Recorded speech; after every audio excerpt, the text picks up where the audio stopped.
جی السلام علیکم موزے سامعین، آج ایک اور نئے موضوع کے ساتھ آپ کی خدمت میں حاضر ہیں۔ سب سے پہلے تو گزارش ہے کہ ہمارے چینل کو سبسکرائب کیجیے اور ہماری حوصلہ افزائی کیجیے۔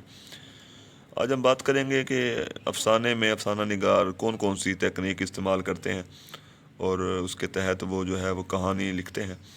افسانہ نگار کسی خاص تکنیک کے ذریعے ہی اپنا نقطہ نظر جو ہے وہ قاری تک پہنچاتا ہے اور سامنے لاتا ہے، اور ہر افسانہ نگار جو ہے وہ مختلف تکنیک استعمال کرتا ہے۔ اس وجہ سے ہر افسانہ ایک مختلف تکنیک کا حامل ہو سکتا ہے۔ تو سب سے پہلے جس تکنیک کے بارے میں ہم بات کریں گے وہ ہے خود کلامی کی تکنیک۔ اس میں یہ ہوتا ہے کہ پورا افسانہ جو ہے وہ ایک کردار جو ہے وہ کوئی بات کرتا رہتا ہے، اور کرداروں کی اپنی گفتگو اس افسانے کے اندر ہوتی ہے۔ تو یہ پورا افسانہ جو ہے وہ کسی کردار کی اپنی گفتگو پر ہی مشتمل ہوتا ہے، اور اسی گفتگو کے دوران ہی تمام کہانی جو ہے وہ مکمل ہوتی ہے۔ اس کے علاوہ شعور کی رو، یہ انتہائی مشہور تکنیک ہے۔ اس کا تعلق نفسیات سے ہے، اور ان افسانوں میں یعنی جن افسانوں میں شعور کی رو کا استعمال کیا جاتا ہے، تو ان افسانوں میں وقت اور زمانے کی حد کوئی مقرر نہیں ہوتی۔ یعنی افسانہ نگار کسی بھی وقت کسی بھی زمانے کی بات کر سکتا ہے، اور اس میں ذہن میں آنے والے خیالات بھی ماضی، حال اور مستقبل کی زمانی اور منطقی ترتیب کے بغیر بیان کیے جاتے ہیں۔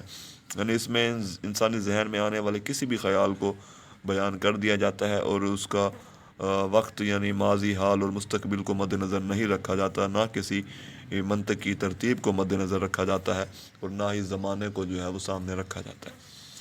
اس کے علاوہ تیسری جو تکنیک استعمال ہوتی ہے عام طور پہ وہ ہے ریشنلزم۔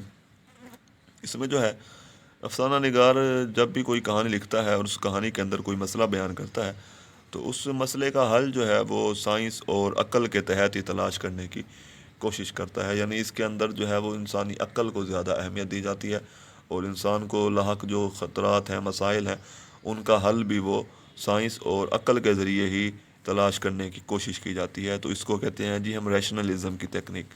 اس کے مقابلے میں یا اس کے مد مقابل ایک اور تکنیک استعمال کی گئی، اس کو کہا گیا نیچرلزم کی تکنیک۔ نیچرلزم ریشنلزم کے رد عمل میں نیچرلزم کا ایک آغاز ہوا، جس کا بانی جو تھا فلابر تھا، جس کا نظریہ یہ تھا کہ تمام واقعات اور باتیں جو ہیں وہ جذبات اور احساسات کی ملاوٹ کیے بغیر بیان ہونی چاہیے۔ یعنی جو جس طرح سے ہے اسے ویسے ہی بیان کرنا اور پیش کرنا چاہیے۔ ظاہری شکل و صورت کی عکاسی ہی ادب ہے۔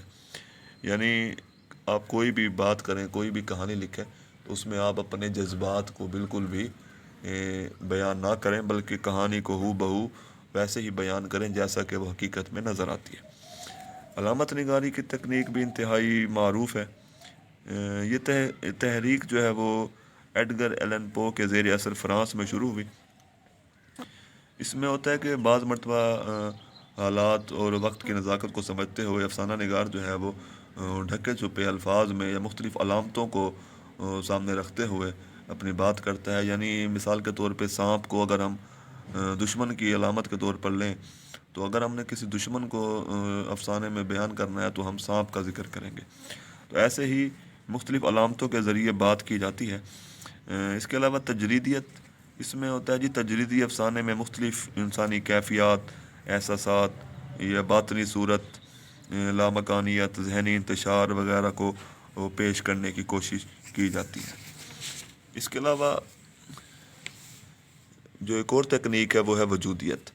اس کا بانی کریگارڈ تھا، یا پال سارتر نے اسے آگے بڑھایا، اور پہلی جنگ عظیم میں، کیونکہ ہم جانتے ہیں 1914 اور دوسری جنگ عظیم 1938 سے 39 تک میں بے شمار انسانی جانوں کا ضیاع ہوا، انسان مایوس ہوا، نا امید ہوا، اور جنگ، ظلم و ستم، خون ریزی نے انسان کو ایک قسم کا ذہنی انتشار اور ہیجانی کیفیت میں مبتلا کر دیا تھا۔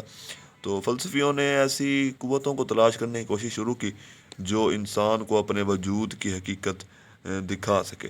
تو افسانے میں جب انسانی وجود اور اس کی حقیقت کی بحث کی جائے گی تو ہم کہیں گے اس افسانے میں وجودیت کی تکنیک کو استعمال کیا گیا۔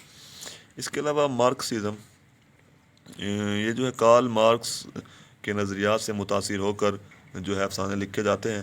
اس میں طبقاتی کشمکش، طبقاتی تقسیم، نچلے طبقے کا استحصال، پیسے کے غلط استعمال، اور بنیادی ضرورتوں کے بارے میں جو ہے لکھا جاتا ہے، اور جب ان تمام چیزوں کے بارے میں لکھا جائے تو ہم کہیں گے اس میں جی مارکسزم کی تکنیک استعمال کی گئی ہے۔ اس کے علاوہ بھی بعض افسانوں میں خط کی تکنیک، یعنی خط و کتابت کے ذریعے ہی کہانی بیان کر دی جاتی ہے، یعنی خط کے انداز میں ہی پورا افسانہ ہوتا ہے، یا اس کے علاوہ مکالمہ، یعنی چند لوگوں کی گفتگو ہوتی ہے، آپس میں سوال جواب ہوتے ہیں اور پورا افسانہ جو ہے وہ مکمل ہو جاتا ہے۔ اس کے علاوہ طنز، کسی پہلو پہ طنز کیا جاتا ہے، یا داستانوی یا کہانی بیان کی جاتی ہے۔ اس کے علاوہ بیانی انداز، کسی واقعے کو بیان کر دیا جاتا ہے افسانے میں، اور آپ بیتی یا کوئی کردار جو ہے وہ اپنی کہانی بیان کرتا ہے اور اسی کہانی کے دوران وہ اپنے واقعات بتاتا ہے، یا واحد متکلم، یعنی میں کا صیغہ استعمال کرتے ہوئے بھی کہانی بیان کر دی جاتی ہے، افسانہ مکمل کر دیا جاتا ہے، یا تبصرے اور فلیش بیک وغیرہ کی تکنیک کا بھی استعمال کیا جاتا ہے۔ تو یہ تھا آج کا موضوع، ملتے ہیں اگلی ویڈیو میں، تب تک کے لیے اللہ حافظ۔